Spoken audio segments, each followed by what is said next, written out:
C'est quoi ton truc? Mon truc? C'est quoi ça? Novocaine. Où étais-tu en 2016, Rust? Ça dépend à quelle période, mais en tout cas, je pense que j'étais collé à mon écran parce que l'UFC était vendu. Eh oui, l'UFC était vendu pour plus de 4 milliards de dollars et Dana White se faisait la bagatelle de 360 millions alors que beaucoup auraient quitté le navire comme les frères Fertitta qui ont empoché la grande majorité de cette somme. Dana White est resté président de l'organisation et on pensait Dana White insubmersible, qu'il allait toujours rester dans le bateau UFC, sauf que il y a eu une conférence de presse où certes Dana White, lors d'une interview accordée à Forbes, a dit qu'il ne prendrait jamais sa retraite, mais peut-être qu'il continuera de travailler loin de l'UFC, enfin peut-être à distance de l'organisation, Rust. Absolument, et c'est nos confrères de MMA On Point qui ont fait une super vidéo sur le sujet, et donc on avait très envie d'en parler, parce que c'est vrai qu'en fait ils commencent la vidéo en montrant l'extrait.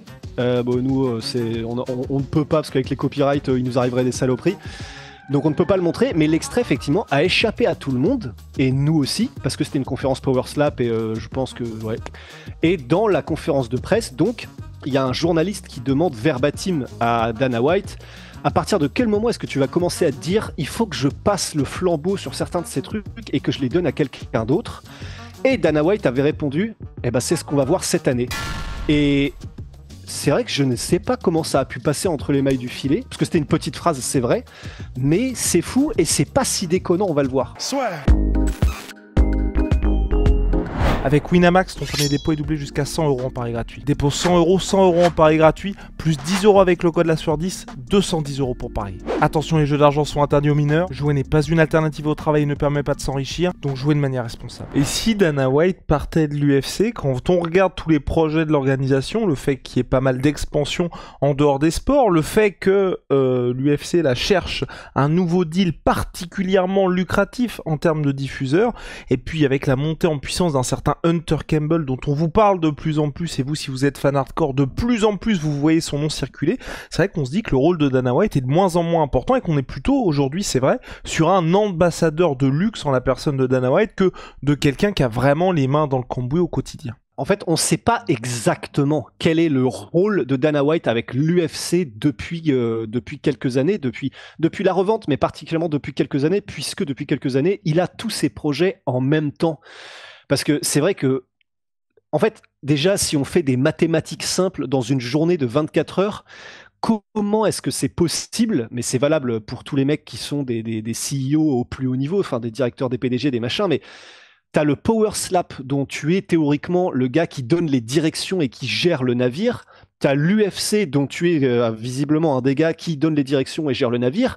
Tu as donc maintenant, et c'est pas un petit projet, le TKO Boxing qui doit être une montagne de choses à gérer et de travail. Et quand Russ dit ça, ouais, je coupe très rapidement, on avait parlé des montants et on disait que c'était uniquement 10 millions pour l'UFC, mais c'est la première passion de Dana White, la boxe, et on regarde du potentiel. Sur le papier, ça fait vraiment très projet annexe façon Power Slap, mais ça peut être le truc qui rapporte le plus d'oseille à l'UFC et le projet du cœur de Dana White depuis des années. Ouais, c'est ça. Ça leur fait un point commun avec Francis Ngannou d'ailleurs. C'est que tous les deux, leur premier amour, c'est la boxe anglaise.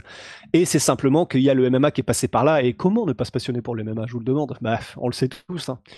Mais c'est vrai que c'est là où ça va vraiment être intéressant. C'est donc pour finir sur la partie que gère-t-il. Donc là, on a dit qu'il était vraiment, il avait le Power Slap, l'UFC et TKO Boxing. Et donc probablement qu'à son niveau, en fait, c'est un des gars qui a la vision et il donne des directives parce qu'il faut des gars donc à ce niveau-là qui sont vraiment capables de maintenir le bateau et sur les décisions les plus importantes de dire là il faut faire ça, là il faut faire ça, là il faut faire ça, et c'est cette expérience accumulée qui leur donne cette vision et qui fait qu'ils prennent les bonnes décisions qui ont autant de valeur dans une entreprise aussi grosse. Et donc c'est probablement le cas pour Dana White, mais à quel niveau effectivement, puisque il semble que pour les grosses décisions, il y a donc Dana White, mais il y a aussi beaucoup Hunter Campbell, comme tu en parles. On sait qu'il y a beaucoup de deals qui sont gérés par Hunter Campbell. Je crois que c'est notamment le cas avec John Jones, où je crois que c'est Hunter qui gère John Jones. Ouais, c'est ça. Là, je sais pas si c'était parce que c'était à Londres, mais en tout cas, avec Thomas Spinal, la photo qu'ils ont postée avec son père, c'était Hunter Campbell. La resignature d'Ilia Topuria, c'est Hunter Campbell. qui avait été jusqu'en Espagne, et donc on ne sait pas vraiment en réalité ce que gère Dana White. Il est là, c'est sûr qu'il est visuellement là, il est là aux conférences de presse, il est là aux événements, il est là dans les réunions où des décisions sont prises. Mais voilà, qu'est-ce qu'il gère concrètement aujourd'hui et à quel pourcentage de son temps il est investi dans ces autres organisations. Et ouais. Et oui, je pense vraiment qu'aujourd'hui Dana White il a ce rôle-là, surtout pour les caméras. C'est une personnalité rassurante, aimée des fans et qui est là depuis le début. Pour moi, c'est un peu à la manière de Joe Rogan, tu vois. Où aujourd'hui, Joe Rogan, il ne commande plus tous les événements. Il est là pour les pay-per-view uniquement aux États-Unis. Joe Rogan n'a plus du tout besoin de l'UFC. L'UFC n'a plus du tout besoin de Joe Rogan, mais c'est quelque chose qui fait plaisir à tout le monde de les avoir. C'est pas comme Bruce Buffer qui fait partie intégrante du truc, et quand on a Martinez, enfin, c'est pas la même expérience tout simplement. Et je pense que c'est exactement la même chose entre les deux, parce qu'on voit même que Dana White, je veux dire, il était présent à Londres, il a pas fait la conférence de presse. C'est David Shaw qui a fait la conférence de presse, alors que d'habitude, s'il y a des pay-per-view, parce que David Shaw c'est le boss de l'international, bah d'habitude c'est Dana White qui fait les conférences de presse. Là, je pense qu'il était en mode bon, c'est un fight night, j'ai autre chose à foutre clairement que de répondre aux journalistes, donc tu vas le faire pour moi s'il te plaît. Et je pense que t'as vraiment beaucoup de ça aujourd'hui avec Dana White, c'est il choisit ce qu'il a à faire. Même la conférence de presse de l'UFC 313 à Las Vegas, c'est John Anik qui l'a faite et pas Dana White. Bah, c'est pour ça. Et donc, ça fait plusieurs années, effectivement, qu'on sent que petit à petit, il est un peu moins. Il donne en tout cas cette impression d'être un peu moins investi, et factuellement, il y a des choses qu'il ne fait plus aujourd'hui. Je sais plus ce que c'était, tu sais, il y avait un événement numéroté où, en gros, il n'était pas venu parce qu'il avait, je crois, l'anniversaire d'un de ses fils ou un truc comme ça. Oui, ouais. On avait eu ça, il y avait une International Fight Week aussi, je crois que c'était Jared Cannonier contre Israel Adesanya, où il n'était pas du tout présent tout simplement. Oui, il l'avait regardé depuis son yacht, oui, non. Et en fait, là où on voit qu'il y a un changement, c'est que, bon, le fait qu'il loupe un UFC parce qu'elle est l'anniversaire de son fils, en vrai, ça c'est même plutôt stylé, ça se comprend. Le problème, c'est que dans le même temps, il fut un temps où, alors attends, donc je vais être exact, parce que c'est quand même moi qui ai fait l'anecdote à l'époque. Dana White, qui était à l'époque manager de Chuck Liddell, avait demandé à ce que la mise au monde d'un de ses fils soit repoussée de quelques heures, et que sa femme donc mette au monde son enfant par césarienne pour qu'il puisse assister au combat de Chuck Liddell. Donc c'est vous montrer à quel point à l'époque c'était un baiser mental, mais donc comme quoi les priorités ont changé, tant mieux, mais ça veut dire qu'il y a donc un changement, en tout cas.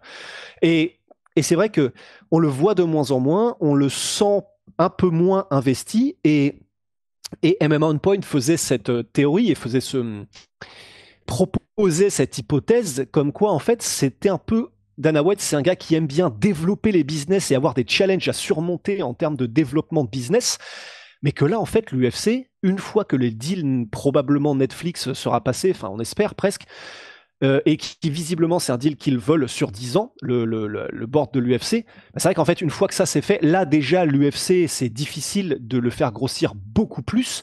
En réalité il n'y a plus grand chose à développer, et là Dana White avec ce projet, avec la boxe, il va vraiment avoir quelque chose, ce qu'il kiffe le plus en fait, avoir un truc où tout le monde dit c'est impossible, il y a des challenges partout, et il a tout à construire. Et c'est vrai que ça aurait du sens, du coup, qu'ils s'y mettent plutôt et qu'ils lâchent l'UFC, qu'ils saoulent peut-être, quoi. Tout à construire, et surtout, l'UFC, on en parle de plus en plus, cette machine est vraiment bien rodée, bien huilée, et on a de moins en moins de place, pas forcément aux personnalités extravagantes, mais on voit que le storytelling prend une part de moins en moins importante dans le développement de l'UFC, et puis même là, il s'interroge sur la disparition ou non des pay-per-view. Donc, moins de pay-per-view, ça veut dire quoi ? Moins d'interviews, moins de besoin de promo tout simplement, et donc moins besoin d'un promoteur à la manière de Dana White qui vende les événements aussi. Donc il y a peut-être ça du côté de Dana White, où tu vois que ce qui est en train de se passer du côté de l'UFC, c'est qu'aujourd'hui, c'est le sportif, on va plus faire les tournées internationales comme on le faisait auparavant avec José Aldo et Conor McGregor qui font littéralement le tour de la planète pour vendre les pay-per-view & co. Donc tu vas aller dans quelque chose, comme tu as dit, comme la boxe, où t'as tout à faire. Power Slap, la plus grande star de Power Slap, c'est Dana White tout simplement, et je pense que toutes ces choses-là font que peut-être qu'il restera à l'UFC, mais avec le retrait qui commence à se faire aujourd'hui, ou tout simplement on a beaucoup moins besoin de lui, la vraie question pour moi c'est vraiment qui peut remplacer Dana White, parce que pour moi Hunter Campbell il le remplace à mon sens aujourd'hui dans le côté administratif, mais je pense pas qu'un Hunter Campbell puisse être le gars qui va tenir un peu tout ça, parce qu'on le voit même avec Dave Shaw qui est, il est hyper, comment dirais-je, factuel, c'est un gars des chiffres et tout pour expliquer les succès des événements, mais il est plus lisse. Mais t'as plus lisse et t'as pas cette bonhomie que Dana White a non plus. Et Hunter Campbell, c'est un peu la même chose. Peut-être il a aussi du charisme également. Mais alors que tu vois, un gars pour moi comme Daniel Cormier, ça remplit bien cette case de bon bah voilà, on va vous montrer typiquement l'ambassadeur du MMA et il peut se présenter en tant que tel. Après c'est vrai que Daniel Cormier, bon il est quand même assez âgé donc je sais pas trop où ils en sont. Mais pour moi Daniel Cormier dans le rôle qu'avait Dana White d'animateur un peu, je trouve que c'est pas mal. Ce serait intéressant. Après que pendant sa carrière de combattant, c'est été Black Fedor, surnommé par beaucoup Black Fedor, ce serait marrant que ce soit Black Dana quand s'il prend les rênes. Après, en fait, pour moi, ça le fera. Pour moi personnellement, hein, peut-être que, pour beaucoup, ce serait génial, mais pour moi, ça le ferait pas dans le sens où c'est vrai que ce qu'apportait Dana White, c'était une bonhomie, comme tu dis, mais c'était aussi un côté ultra authentique et il dit tout ce qu'il pense et il pense ce qu'il dit et c'est vrai que ça c'est tellement rare, mais au-delà de même dans la vie, mais encore plus dans ces milieux-là, dans ces sphères-là. C'est vrai que des gars comme Dave Shaw ne l'ont pas. Tu sens qu'ils sont beaucoup plus, effectivement, font attention à ce qu'ils disent et pas trop un mot plus haut que l'autre et machin. Et Daniel Cormier, je le kiffe, mais je trouve qu'il a pas ce côté, tu sais qu'il est capable de dire tout ce qu'il veut et il n'y a pas de problème. Et le truc aussi avec ça, c'est souvent ce que je me dis, c'est est-ce que Dana White ne se dit pas ça parce qu'il a entre guillemets les pleins pouvoirs dans l'organisation, et que quand il dit on va faire la sphère, et que tous ces gars-là, peut-être qu'ils ne peuvent pas parce que tu sais que tu vas peut-être te faire reprendre par Dana White, justement Dana White qui avait même repris Shapiro, le boss des finances, pour dire bon bah clairement ça en fait on va faire différemment, et là il savait pas exactement de quoi il parlait. Donc je me dis peut-être que comme aujourd'hui ils sont dans des rôles où t'as quand même des gars au-dessus, ils peuvent pas se permettre de dire tout ça. Bah peut-être. Bah en fait, mais après, c'est pour ça qu'en vrai, s'il y avait à choisir des gars qu'on connaît là, je prendrais plutôt Hunter Campbell. Parce que les rares fois où on l'a vu prendre la parole et où il a fallu mettre des claques et mettre des bifles, il l'a fait quand même. Hein. Explique-nous, je me souviens. Explique-nous cette occurrence. Alors, c'était pour... Alors, je parle sous ton contrôle parce que c'est vrai que c'était il y a quelques temps, mais c'était à un moment où, lorsque, vous savez que l'UFC, ils avaient un système de dopage et que l'organisme qui était partenaire de l'UFC, qui était l'USADA, n'avait pas, il y avait un délire il fallait qu'il soit reconduit puisque l'UFC avait, de la même manière que là ils cherchent un autre deal pour les diffuseurs, ils arrivaient à la fin de leur contrat de partenariat avec l'USADA, fallait trouver d'autres gars. Et en fait, l'USADA a commencé à dire des trucs à propos de l'UFC et il y a des gars haut placés à l'USADA qui ont commencé à dire des trucs sur l'UFC qui visiblement n'était pas factuel, puait un peu le seum et commençait à foutre un petit peu le bazar publiquement dans les relations entre l'USADA et l'UFC. Et donc, on a Hunter Campbell pour la première fois qui est venu remettre les points sur les i et mettre des petits taquets comme ça en mode fiston à l'USADA dans une conférence improvisée, non, mais... il s'est mis à une table comme le fait Dana White généralement, il a pris le micro et il a enchaîné l'USADA et tous les mecs qui avaient fait du trash talk qui faisaient partie de l'USADA pendant 30 minutes. Et honnêtement, c'est là où on a dit « Ah oui, d'accord ».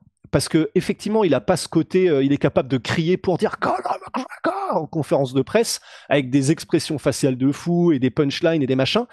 Mais il avait quand même l'air, dans ce petit règlement de compte froid, calme et méthodique, mais règlement de compte quand même, d'avoir quand même un charisme qui fait que tu dis ok, il y aura pas ce côté un peu parfois fou et fifou, fifou non, un peu fou et qui se donne comme ça, un peu théâtral de Dana White, mais il peut y avoir ce même côté, il dit tout ce qu'il pense et il n'y a pas de problème s'il faut dire alors ça par contre non, ça non et ça ta gueule, tu vois. Et peut-être que c'est la prochaine évolution aussi. Quand je dis ça, c'est Dana White est très bien pour l'UFC, faut un mec en mission comme ça, mais peut-être que Dana White c'est un obstacle aussi dans la situation dans laquelle se trouve l'UFC aujourd'hui, à savoir devenir mainstream, et quand je dis mainstream, l'équivalent de la NBA et de la NFL aux États-Unis.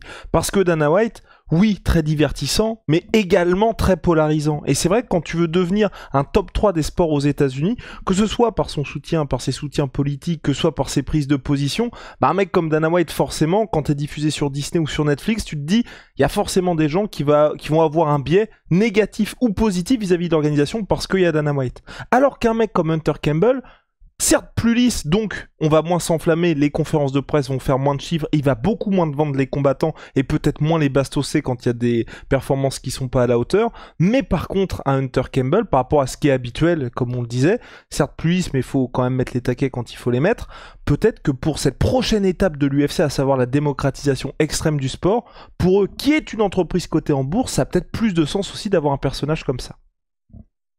En vrai, mais complètement, ça a du sens, hein. Après, moi, le seul truc qui me fait peur, c'est que.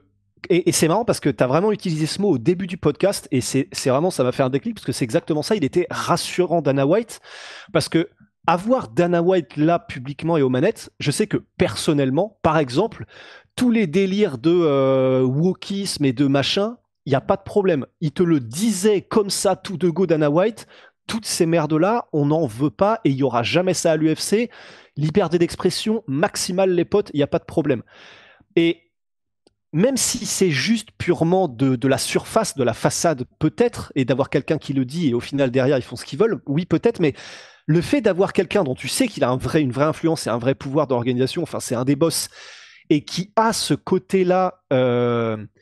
Où il te donne cette assurance en tant que fan que là, ce que tu as à l'UFC, bah ouais, c'est pas la Ligue 1, quoi. C'est pas des trucs où tu sais que ça va finir, où tout est aseptisé, il se passe rien, pas un mot plus haut que l'autre. C'est un peu, ça devient donc un peu de la merde puisque personne n'ose dire quoi que ce soit. Et il y avait ce côté-là avec Dana White où tu te dis, ouais, il y a ce gars-là qui a l'air de comprendre un petit peu, tu vois, ce que veut le peuple, ou en tout cas les spectateurs de MMA, l'audience MMA, et qui avait ce côté rassurant de, avec lui, au moins, on est tranquille, ça, il va pas y avoir de trucs chelous. Et même si c'est potentiellement que de la façade, ça c'est le seul truc que je crains peut-être un petit peu, c'est si jamais il avait une influence sur ça aussi, que le côté un petit peu maintenant, il faut que ça devienne très corporate, prenne très, voire trop le dessus. Tout dépend, et c'est l'autre truc aussi, tout dépend comment les mecs se comportent. Mais j'ai tendance à dire, un mec comme Hunter Campbell ou les gars qui ont l'habitude de travailler avec Dana White, peut-être en fait qu'ils se disent aussi, on va gérer exactement de cette même manière, mais là où Dana White par exemple va bastosser publiquement le boss de Top Rank, va bastosser publiquement Oscar De La Hoya, il faut se dire bon, on n'en pense pas moins, les gars savent exactement ce qu'on pense d'eux aussi, mais on va éviter de le dire dans une vidéo à 3 millions de vues pour que, bah, quand tu vas prolonger avec ESPN, qui a également signé Top Rank, il y ait des questions de friction sur les mêmes dates et tout ça. Non, c'est vrai. Bah, en fait, et c'est pour ça que moi, c'est un des trucs qui me ferait peur, mais d'un autre côté, je vois tellement Hunter Campbell faire ça. Et c'est vrai qu'il présente mieux. C'est vrai qu'il présente mieux. Et c'est vrai que je vois vraiment pas de problème. Par exemple, des situations comme il y avait avec Oscar De La Hoya, effectivement, où Dana White n'hésitait pas à dire, ouais, mais cette espèce de taré complètement coquet, en fait, on va jamais s'entendre. Et il le disait mot à mot comme ça, hein. Bah, là, Hunter Campbell, il va pas dire ça. Donc c'est vrai que ça passe mieux, ça fait plus pro, c'est sûr. Mais par contre, si on demande à Hunter Campbell, est-ce que vous appréciez Oscar De La Hoya, il va pas dire tout ça, il va se dire non. Et ce sera tout aussi efficace. On va tout de suite comprendre, pareil que, ah oui, d'accord, en fait, on joue pas. Mais il y aura ce côté un peu plus gendre idéal, un peu plus, ça présente mieux, un peu plus, il n'y a pas des insultes qui vont voler dans tous les sens. Qui vont voler dans tous les sens. Et c'est vrai que ça peut apporter ce côté-là.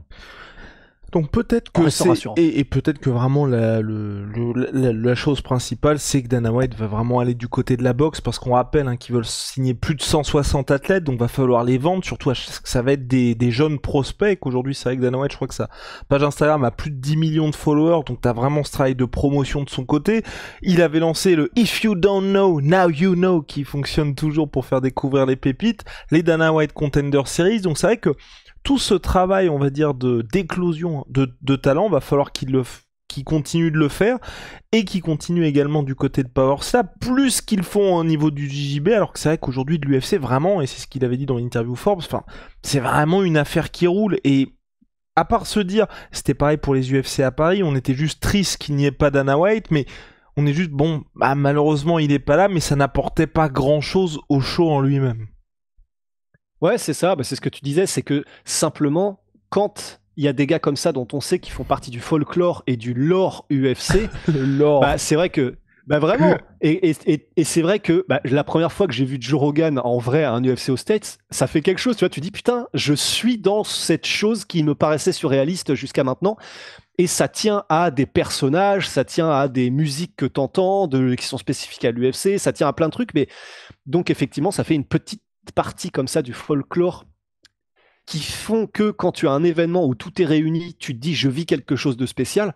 Parce que quand tu as un événement UFC où tu as Dana White, où tu as Joe Rogan aux commentaires et où tu as Bruce Buffer et tout ça, c'est vrai qu'il y a ce côté-là qui est un peu magique. Et c'est vrai que ça, ne plus l'avoir, ça fera quelque chose, même si, comme on l'a dit, comme on le voit de moins en moins depuis beaucoup de temps, de toute façon, on commençait à s'habituer un petit peu à ne plus l'avoir. On avait John Anik aux conférences de presse, David Shaw et tout ça, donc effectivement. Juste voir, pour moi, si, et ce serait peut-être la seule chance potentielle pour les concurrents, c'est de rattraper un peu l'UFC. Parce qu'on le voit même en boxe avec Eddie Hearn, c'est extrêmement important d'avoir un gars qui soit un promoteur solide. Et malgré tout le bien qu'on a entendu de l'ex-boss du Bellator, j'oublie son blaze. Scott Coker. Scott Coker, qui avait l'air d'être très bon négociateur, les gars ils l'aimaient bien également, mais le fait qu'il manque, à mon sens, cruellement de charisme et de punchline et d'effets d'annonce chaque fois qu'il faisait des apparitions, je pense que ça n'a pas du tout aidé le Bellator. Et aujourd'hui aussi, on en parle souvent avec Rust, le PFL, le fait qu'il y ait plusieurs gars, dont Don Davis, une autre personne qu'on avait déjà interviewée, je suis vraiment désolé, qui est le président du PFL, ça fait qu'aussi les effets d'annonce, c'est pas comme Dana White, il y a même des mèmes aujourd'hui où dès qu'il y a une grosse annonce du PFL, on est en mode, ils vont balancer la vidéo YouTube où Dana White fait, bon les gars, en fait, dans 2 semaines, va y avoir toutes ces dingueries. Parce que aujourd'hui, il y a Dana White qui a cette capacité-là. Et en MMA, il n'y a aucun autre gars à l'échelle mondiale qui a cet impact. Bah, c'est clair.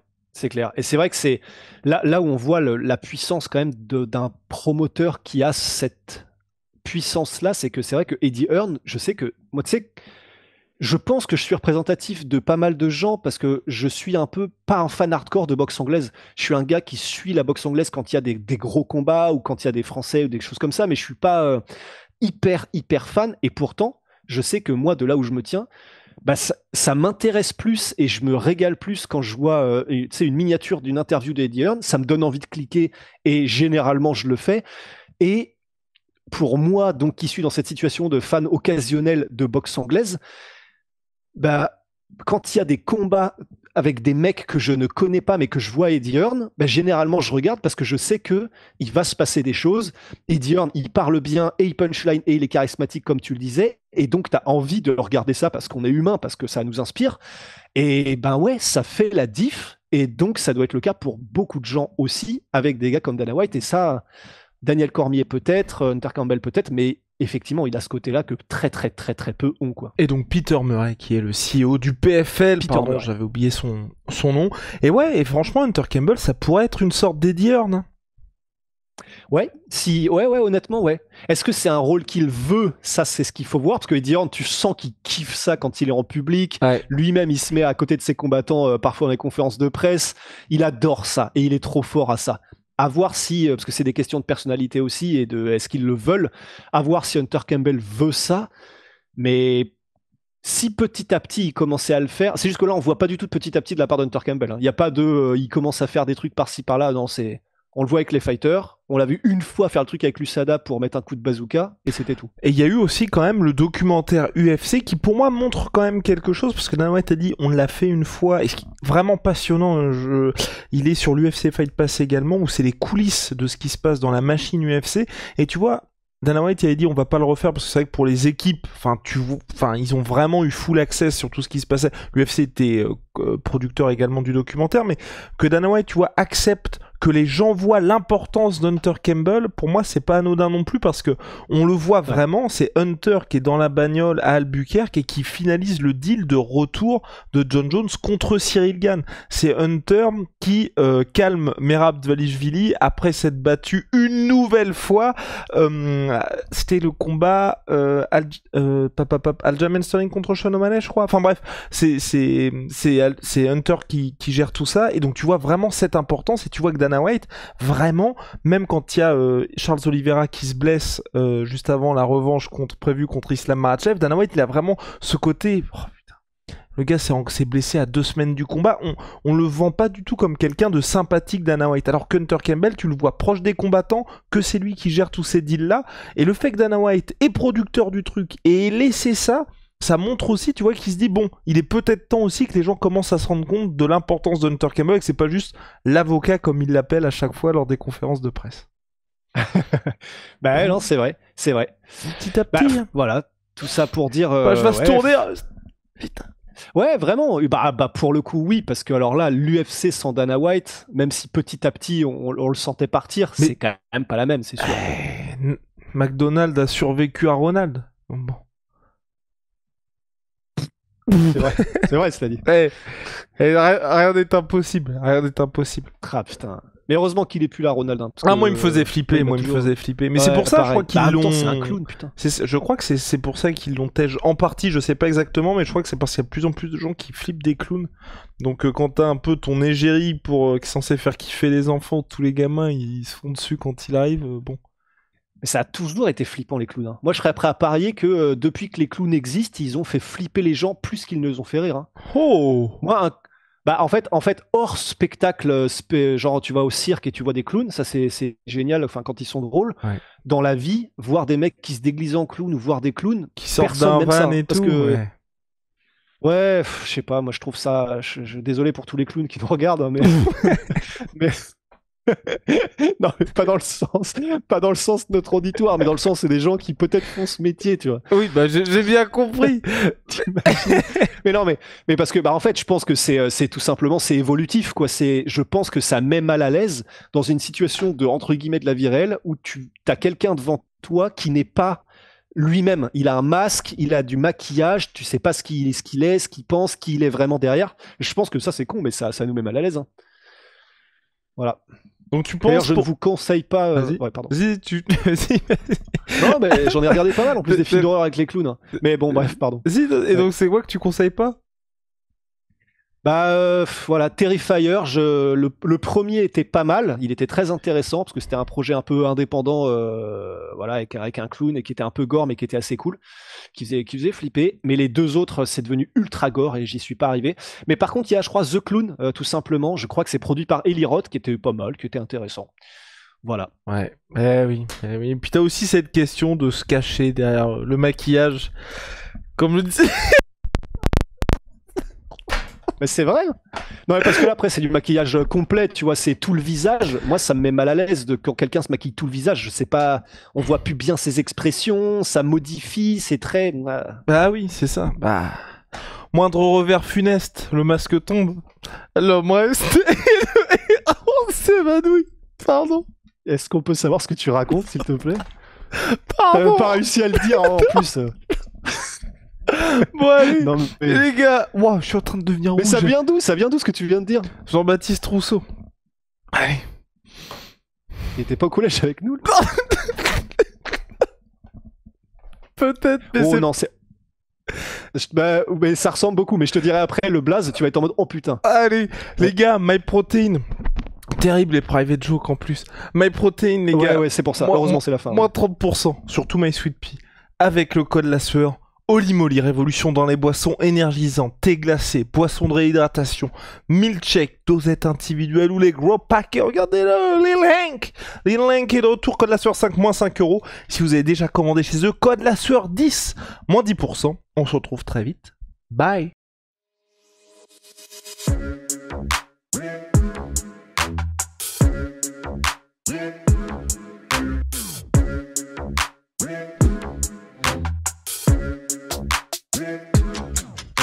I'm fucking coming for you!